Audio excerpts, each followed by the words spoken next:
Hello, everyone, and welcome to Turn First-Time Year-End Donors into Repeat Givers. We are absolutely happy to have you joining us today and appreciate you taking time from your busy schedules. My name is Kimberly, and I'm part of the QGive team. If you haven't had the opportunity to work with us before, we're an online fundraising platform dedicated to helping nonprofits raise more money, and part of how we do that is through webinars like this one today. So today's webinar is going to be just shy of 45 minutes with a Q&A session to follow. So we definitely will be keeping to an hour or less today. We are recording the presentation today. So everyone, all registrants, will receive an email tomorrow afternoon with a link to the recording, a copy of the presentation that we'll be going through today, as well as some resource links that hopefully you'll find very helpful. If you do have any questions at any point today during the presentations, please go ahead and put them into the questions box. Our presenter is ready to answer and discuss these during our Q&A portion that follows. We do have a couple Q givers on with us today too, so if it's a simple question, they may also answer during the course of the webinar. After today's webinar, please, if you have time, respond to the survey. It's a 4-question survey. Your feedback is crucial in determining future content for webinars and other resources that we develop. So before diving into today's presentation, let's just take a quick peek at QGive's background, mission, and offerings. So QGive has been helping nonprofit organizations implement and grow their online fundraising programs since 2007. And as the importance of online giving continues to grow, our mission remains the same, and that's to help others like you fulfill your passion to make a difference. And we do that through our comprehensive suite of fundraising tools featuring donation forms, event registration, peer-to-peer fundraising, text giving with outbound messaging, and auction events.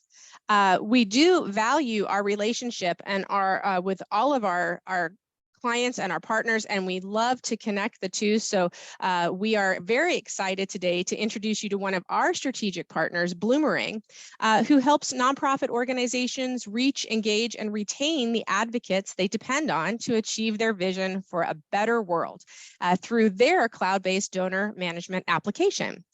And we are joined today by Jennifer Palin, Senior Director of Channel Management at Bloomerang. And Jennifer, I am just so excited to hear everything you're going to share with us today. So without further ado, over to you. Thank you so much. It's a pleasure to be here, and I appreciate everyone joining for the conversation. In today's, sorry guys, for some reason I'm having trouble advancing the slide.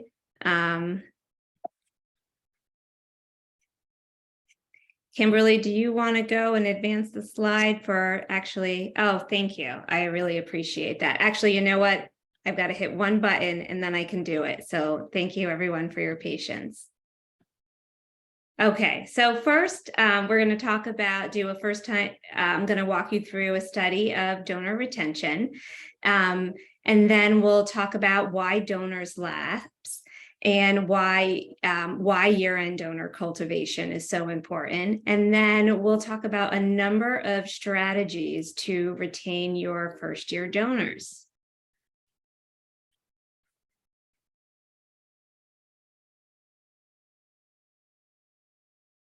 You know what? I'm going to have to ask Kimberly, for you to do the slideshow if you don't mind.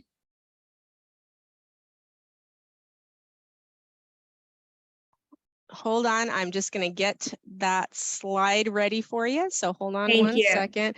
You know, I always say technology is wonderful when it works. And of course, Murphy's Law says we're all watching and technology didn't work. So here we go.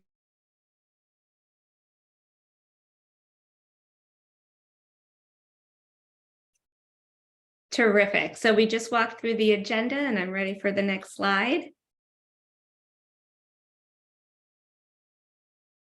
Okay, so first we'll talk about studies on donor retention. Next slide. Oh, one more back. We just skipped one. That's right. So let's talk about average donor retention rates. And this is as of this past January.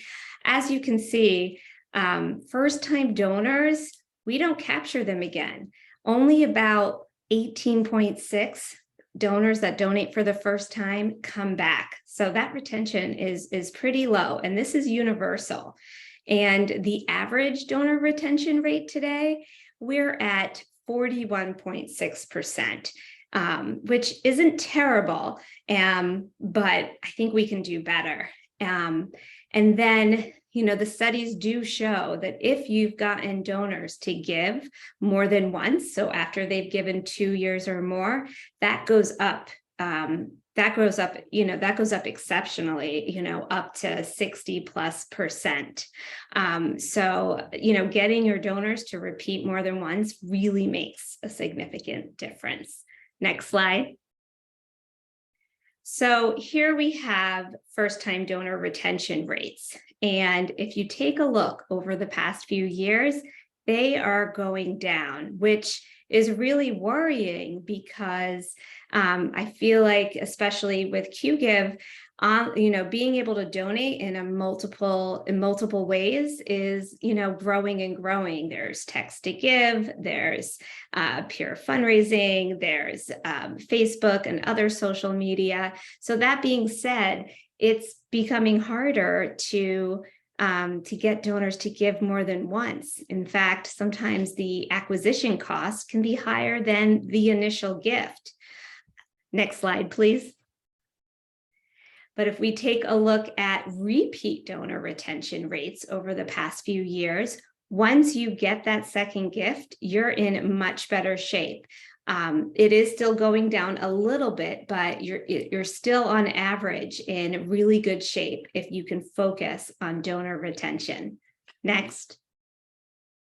So here are just 2 examples of pretend organizations, and just the difference in just 10% of just improving your donor retention rate by 10%. Here, you're just improving from 41% to 51%. And as you can see, the savings are significant, which I think just illustrates how much of an impact and how important donor retention is. Next. So let's look at the cost in more detail of donor retention. It is easier and cheaper to retain a donor than it is to acquire one. It actually it's 5 times the cost to acquire a donor for the first time than it is to retain them. And then when you do retain them, they'll donate 2 to 3 times the initial donation amount, and the probability that you'll get a response when you reach out to them, it goes up 20 to 30 times. So it's really a no-brainer how important and efficient it is to retain donors. Next. So let's take a look at why donors lapse. Next, yes. So here are just some reasons why donors stop giving. This is a study done, it's done in 2001 by Adrian Sargent, who's known as the grandfather of donor retention. And this actually, this data continues to be the same over 3 decades. So a lot of people feel that the charity doesn't need them. They haven't received any information on how their donation was used. They never got thanked. Sometimes they don't remember. There are things that are beyond our control, like people passing away, affordability, and of course, competition for the philanthropic dollar is strong. But if you take a look at these, they're all have one general theme: poor service or communication. The good thing is we can make a meaningful impact. A lot of these are in our control. Next. So on the other side of the coin, here are some reasons why donors keep giving. This is a study from 2011, and as I shared, these continue to be true. The donor perceives the organization to be effective. They receive a timely thank you, and the definition of a timely thank you is a thank you in 24 to 48 hours. Another thing is that the donor knows what to expect with each interaction. Research has shown that we don't want to catch them off guard. It's nice. They feel, it makes them feel good to know what to expect with each interaction. Also, making their voice heard. There's a number of ways to do this we can talk about, but they really want to have their views known, feel like they're a part of a cause, and that that who they are as the nonprofit. One easy action what can take is to review what is our thank you turnaround time. Do we have a standard? Should we think about implementing one? That's what I would challenge you all to think about. Next, please. So here's taking a look at what subscription-based donors tell us. And these are donors that are part of your monthly giving program, and in most cases, that they really want to hear impact stories. And they want to hear frequent updates about programs and services. I know that people are sensitive about sending too many emails and receiving emails, but there are a lot of different vehicles that exist for people to get updates from the organization beyond just email. But when you send emails, making sure that you are, sharing the impact of their gift and, a heartfelt thank you, which I feel it means personalizing that thank you. And of course, with the advent of Zoom, there are more educational interactive webinars that exist than ever before. So making sure you have those webinars. If you get a cohort of people who RSVP that they can attend, this is an opportunity to reach out after the fact. You can forward them the webinar and personalize a message. Sorry, you missed it. I thought you might appreciate this aspect of the webinar. Really, stories and heartfelt, communications really lead the way here. Next. So let's talk about how to improve donor intention, and we don't have to cover all of these at once. We can just pick one or two to start with. First and foremost, as I mentioned earlier, is to thank quickly and thank personally. At previous nonprofits I worked at, I would have templated thank you notes, and I would just leave a blank line to remember to add a personalized sentence, to add the amount that they've given, to personalize and customize with the donor's name. You can really create some efficiencies to minimize the time that it will take you to do this. But illustrating that who the donor is really important. Another thing to keep in mind is segmenting communications. Not all donors are alike. You're going to want to think about messaging to your major donors differently than you message to your annual donors, than your first-time donors or monthly donors. Another way to segment is to segment by what they supported. People that may have supported unrestricted, you can communicate a message differently than they have to somebody who supported a capital campaign or a certain program that you run. There's a lot of different ways to segment communications. And this is where you tell them how their gifts will be used, and then after the case have been used. And they really like to know what comes next. Another thing is to be curious about their donor motivation and solicit feedback. After the person makes their first gift or while you're cultivating them, this is where you can learn about what makes that donor tick. What does our nonprofit need? What needs match what they're passionate about, and solicit that feedback. The other thing that's important is really prioritize those monthly givers. Those are going to pay you dividends down the road. Next. So let's talk about why year-end donor cultivation is so important. So the first thing is, do you have a donor retention plan in place? If you don't, I would stop soliciting gifts and I would put together a donor retention plan. It doesn't have to be complicated. It can start simply. But really, this plan should be ongoing. It shouldn't just be at the end of the year. This is a cyclical process, and it really starts the first time a donor walks in the door when they make their first gift. Yeah, I see that as the foundational time where they are just raising their hand to get involved.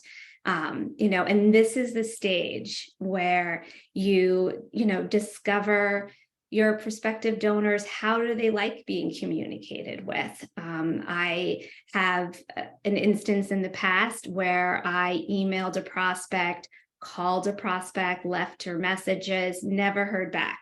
She was an older adult. Finally, I sent her a mailing. I sent her a magazine. I put a bookmark in the page that I wanted her to pay attention to, a specific article, and I added a personalized message. I finally got my return call, and I was about to drop her actually and not focus because it had been some time that I had been contacting her.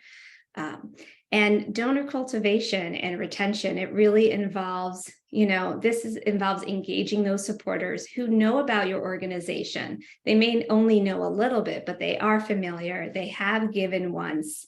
And this is how we have to remember that, donor cultivation is important. And retention, it is easier and it's cheaper.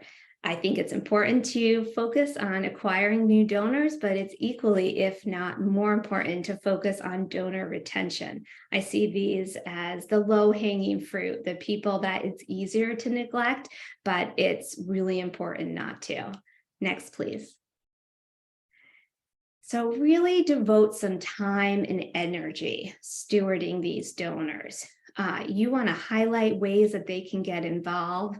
There should be hopefully multiple avenues with your organization, and really also emphasize the impact of repeat donations. Some organizations have stewardship societies where they really talk about the impact of these donations. My alma mater, I made a gift. They sent me a notepad with the logo of the alma mater, and under it, it said 4 consecutive years of giving. And I never thought about it that way, but you're really helping them build a sense of pride and educating them on the importance of these repeat donations. It could be a milestone to celebrate. If they're about to miss a year, or if they've missed a year, you go back to them and say, oh, we're so remiss. You've given for X number of years. Will you consider another gift? We're so grateful for your dedication. And that, I think, will really move the needle on improving your donor retention rate. Really build those strong relationships with them, because when you do, the odds that they're going to support your future fundraising campaigns are huge. And at the end of the year, when you have to ask them, or you want to ask them to make an upgraded gift, having done this homework will help you get there. Next, please.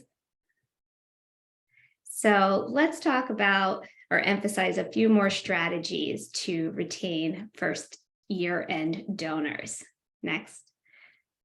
As I shared before, I cannot overemphasize the importance of sending personalized thank you message. And really make sure you're including the donor's name, their donation amounts. Sometimes if you've spoken with a couple, make sure you include their spouse. If you have contact information for both people of a couple, don't only send it to one person. Another thing you can do is have a board member or leader make a phone call. If that's not a resource, pick up the phone yourself. Maybe you have volunteers that can also make calls. That's a personal favorite of mine because it has a multiplier effect. The volunteer, gets to do something that's easy, that's going to just reinforce how they feel about the organization. So I always find it's empowering to pair donors with each other. Announce your year-end fundraising total. Make it a big deal, and really show your donors how you're putting their gifts to good use. That is, if they don't feel like their gifts are getting put to good use, if they haven't been communicated with about what their gifts are doing, this is the time to tell them. It really builds the groundwork for your year-end fundraising. And, so always focus on that year-round support, not just at the end of the year. Next. And an important way to do that is sending donors information. If they've given to your organization for the first time, find out why. Chances are they don't know an awful lot about your organization. So, it's your job to educate them.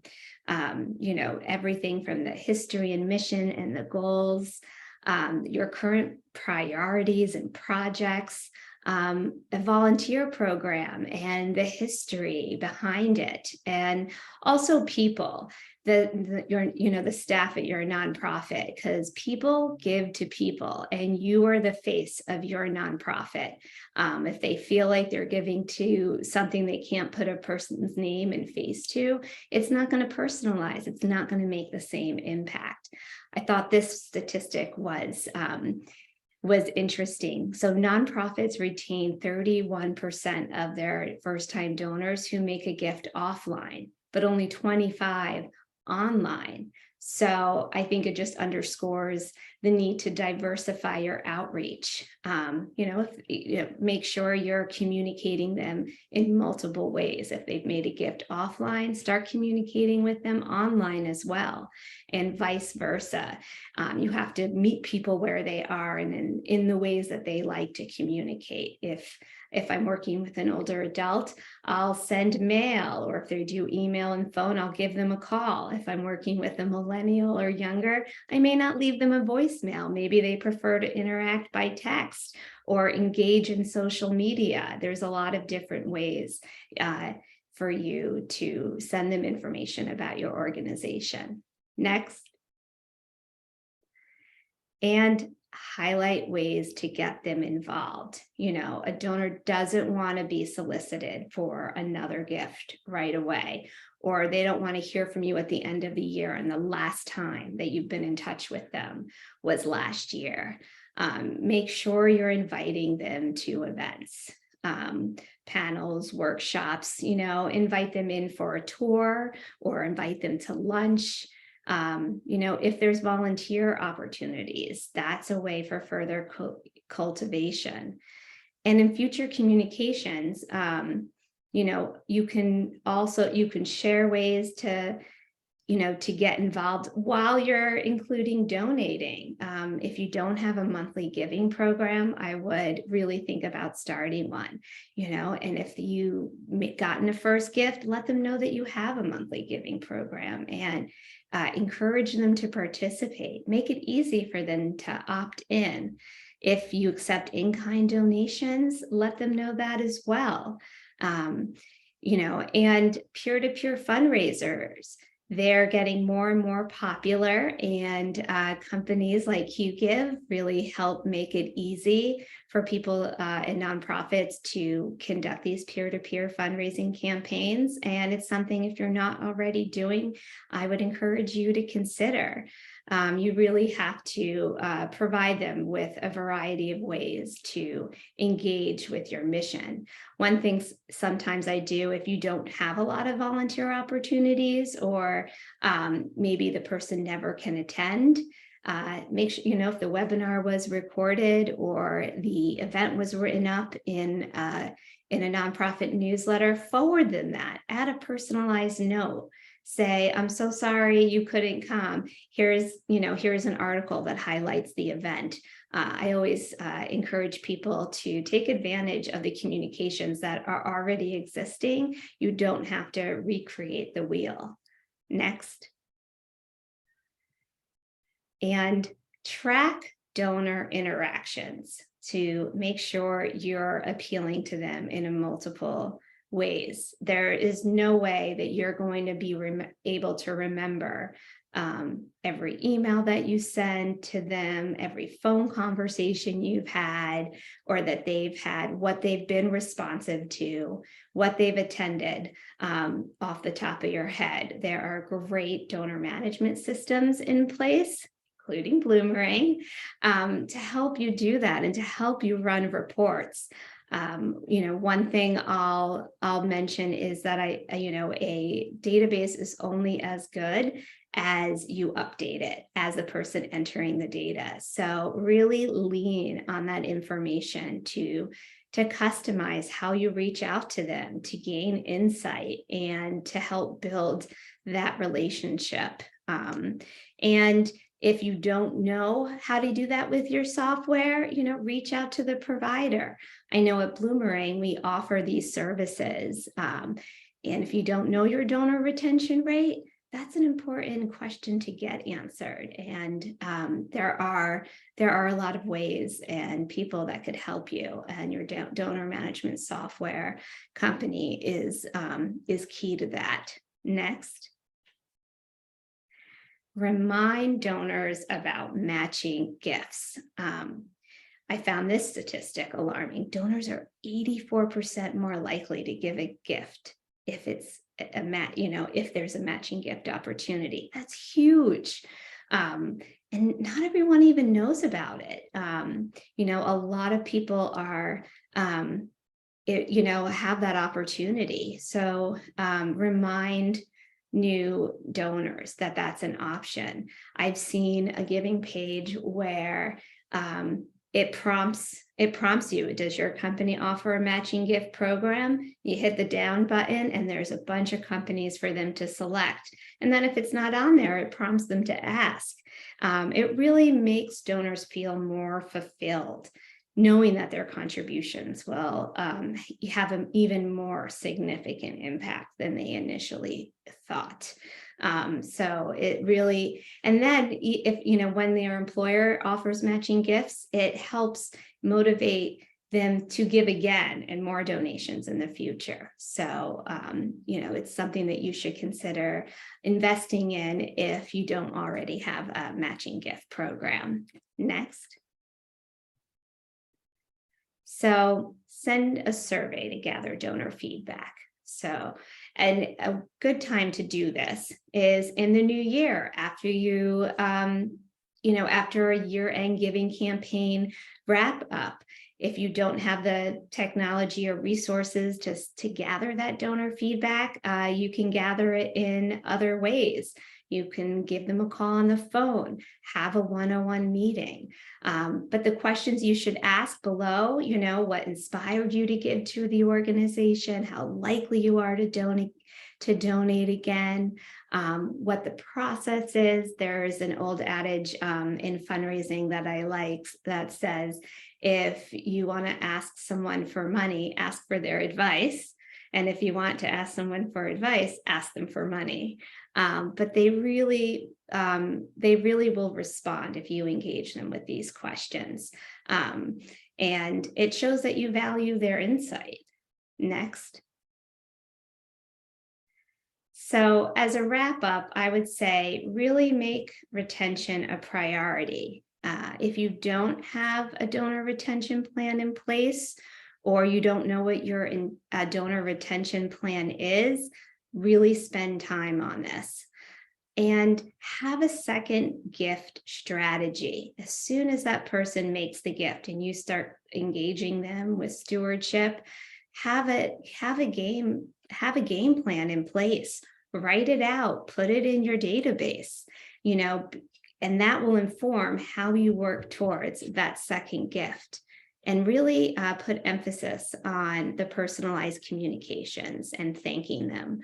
One thing I used to do, if your nonprofit has an annual event that's huge, that, shows the organization's passion, sometimes I'll write the thank you note in advance and I'll leave a couple lines out to add in. So the next day when you walk into the office or power up your laptop, while it's top of mind for the prospect, send that personalized thank you, note out. Give them an opportunity to opt in or meet with you, or start building that relationship early on. And as I mentioned before, segment your year-end appeals and your subsequent communications. Think of ways you can do that. Some do it by geography. A lot of people do it by donor amounts. As I mentioned earlier, you might, treat your major donors differently than your annual donors. You may want to think about treating your first-time donors differently, and really personalizing and tailoring those communications. And then when you gather the donor feedback, make sure you're thinking about ways to implement it and show the donor, look, we're talking about implementing this. This is such a great idea. I'm going to bring it to our CEO. And if you've implemented it, show them that. And, that's going to make them feel really fulfilled and be some crucial ingredients that are going to help you get to the next gift, to an upgraded gift. So I think that's a wrap on my presentation. One more thing, Bloomerang has this terrific ebook, The Lucrative Art of Great Donor Discovery. I would encourage you to check it out. We also create a lot of original content to educate the fundraising community. It's widely available to everyone. We feel like it's our social responsibility to do this. We like you give. We also have a number of webinars and training and resources. So those will be your friend. Thank you. All right. Well, thank you so much, Jennifer. That was fabulous information, and always great to hear from our friends at Bloomerang. So we do have one question queued up from Nancy, and she's asked, is a challenge grant with a 1-to-1 or a 2-to-1 or more as successful attracting contributions as corporate matching gift programs? That is a good question.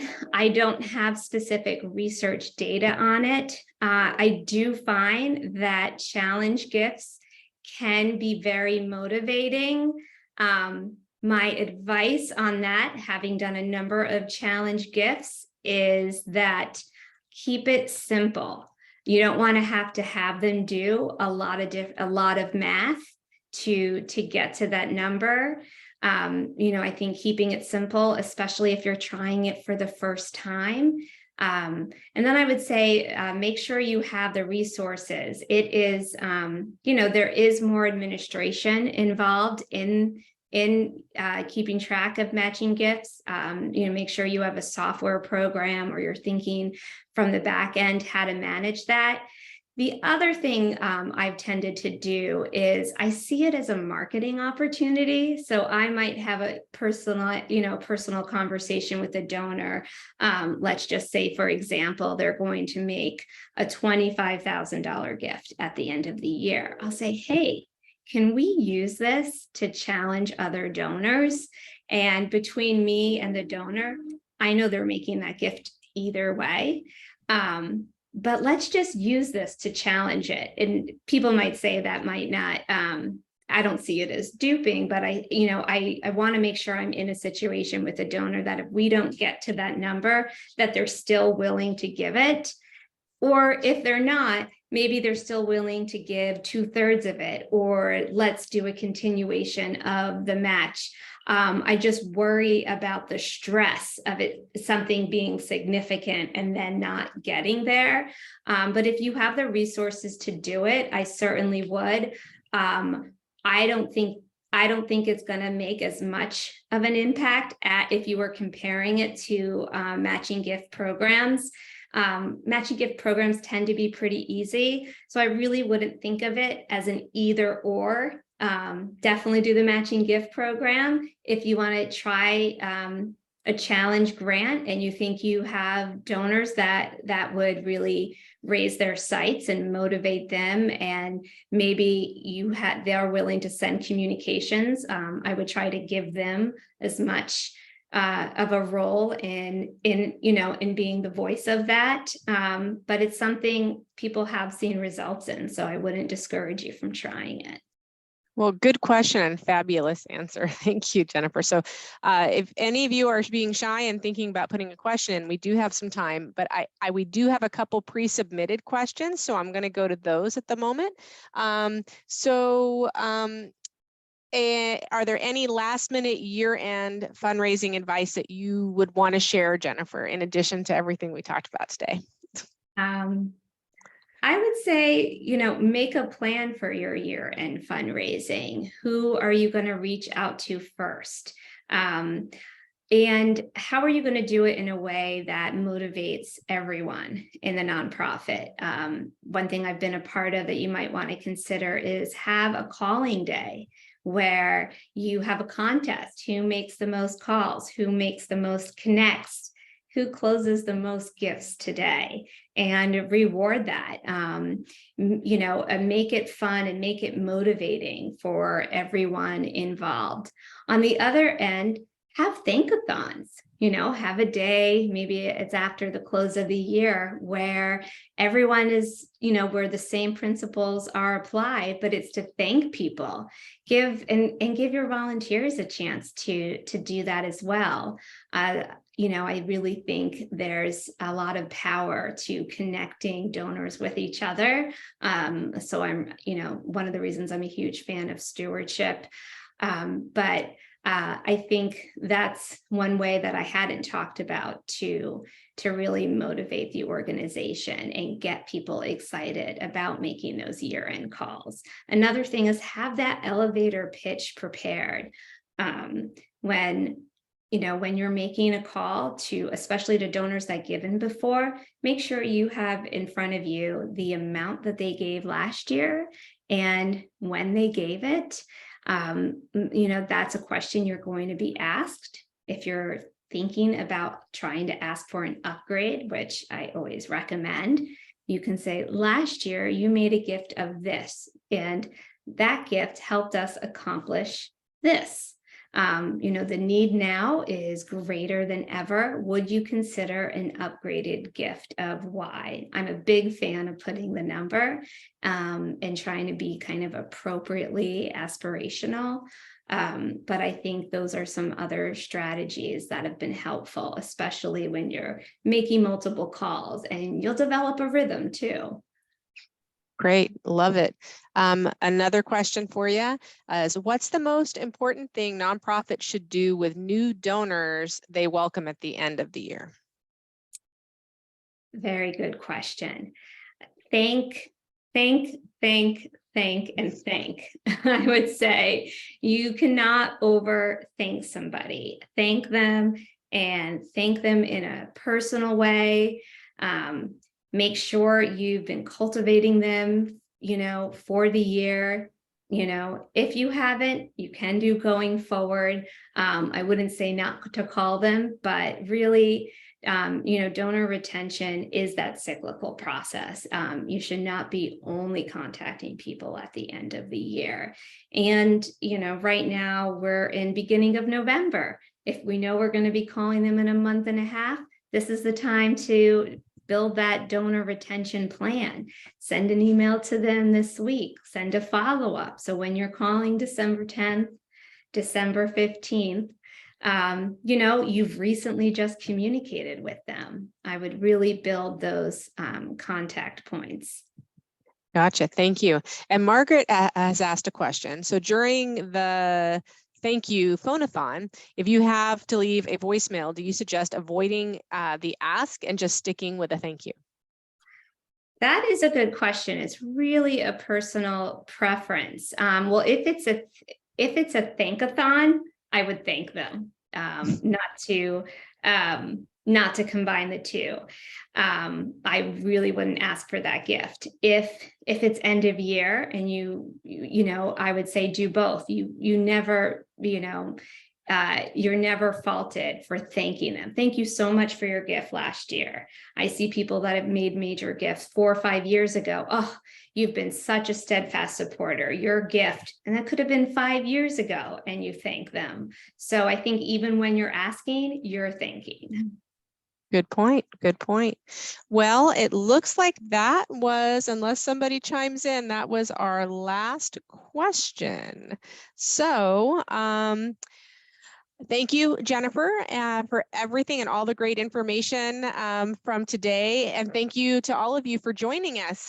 Just a reminder that we are going to be sending a recording of today, as well as a copy of the presentation and some other great resources out tomorrow, as well as a link to the Bloomerang ebook that Jennifer had at the beginning of her presentation. So if you would like to reach out to either the QGIve team or the Bloomerang team, please take note of this contact information on the last slide. Please don't forget to take the survey as you're hanging up today. And we hope that the information we covered really helps you improve your year-end giving and your strategy. So thanks again, and we will be in touch. Thank you so much and have a great day. Bye.